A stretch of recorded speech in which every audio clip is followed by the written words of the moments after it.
Hi, in this short video I'd like to share with you my first-hand experience of the effect of strong emotions on the human brain.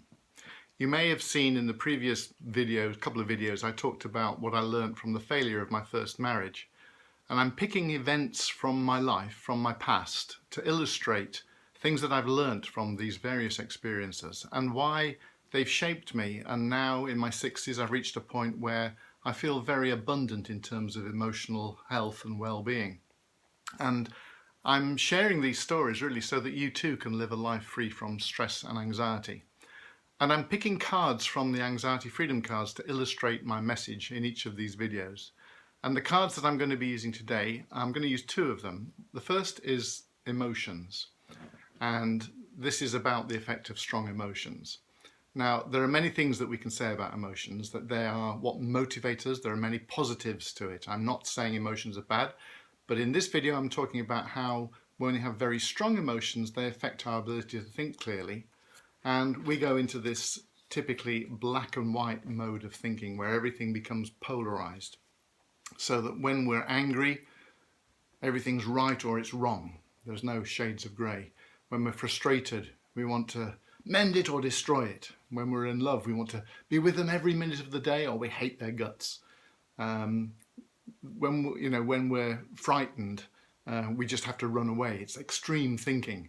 And this is shown in this card by the way that as emotion goes up, we go into this polarized black and white mode, and when emotions are calm, we get the shades of grey, we get the ability to think more clearly.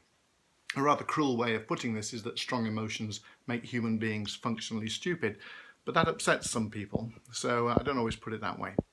But back to my story. So how do we fit this into context? Well, 20 years ago I got divorced. It wasn't expected. I felt that I'd failed in many ways at that point in my life, and then my mother died unexpectedly from complications from surgery. At that time, I tried to help a young man who was sleeping rough nearby. I was living on a narrowboat with no engine and no running water, a very primitive lifestyle, but I actually loved it. I was living like that because I wanted to be near my kids, and they came to stay with me every weekend. But this heroin user eventually burgled me, which was kind of predictable, but I didn't see it coming. And the police said, don't move anything till they come, and then they took them 24 hours to arrive. And I couldn't even make myself a cup of tea because they'd burgled the kettle. That was the last straw for me. And at that point, I was really struggling. I was anxious about work. I was anxious about life. I was anxious about who I was. And I couldn't think, and I fell into what became quite a deep depression. Luckily, it didn't last for too long. I came out of it on my own after a month or two. But at the time, it was very frightening. I can remember the worst day. I sat on the sofa on my narrowboat for the whole day trying to figure out whether to get up and make myself a cup of tea or not. And I was aware that I couldn't make a decision, I couldn't prioritize, I couldn't think. This didn't work anymore. I couldn't work. And I was really puzzled as to what had happened to me because, as I said, I'd always lived on my wits, and suddenly I didn't function anymore. I wanted to know, why couldn't I think? And why, after a reasonably good night's sleep of 6 or 7 hours, would I wake up feeling utterly exhausted? Well, later in life, I learnt some explanations for what I'd been through. And although I didn't know it at the time, looking back, it all made perfect sense. And one of the first messages was that strong emotions impede clear thinking. They cause polarized black and white thinking. And you might also know that depression to an outsider looks like this. Looks like there's nothing going on. Looks like I'm depressed, shut down.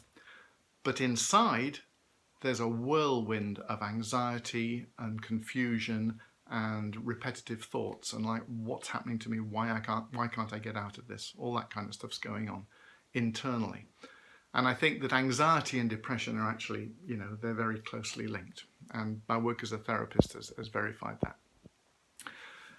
So the other thing that I learned later was that this cycle that you can fall into that we call depression is now well understood. We understand why people wake up in the morning exhausted. We understand what causes depression, we understand why people fall into it and get trapped in it, and best of all, we now understand quite clearly how to help people overcome it.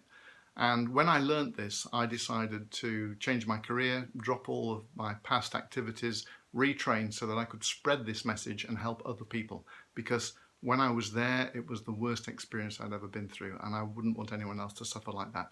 And plenty of people out there are suffering. So my mission now is to bring this understanding, this way of looking at things, this perspective, to other people who are struggling so that I can help them too. Now, if this makes sense to you, if you find it helpful, please could I ask you to interact with it in some way. Please share it, like it, or comment on it. My work involves talking to a lot of people who are struggling, and I know that I've helped people in the past by talking about these things, and I'd like to reach more people. So if you can like, share, comment, I can reach more people and I can then help more people.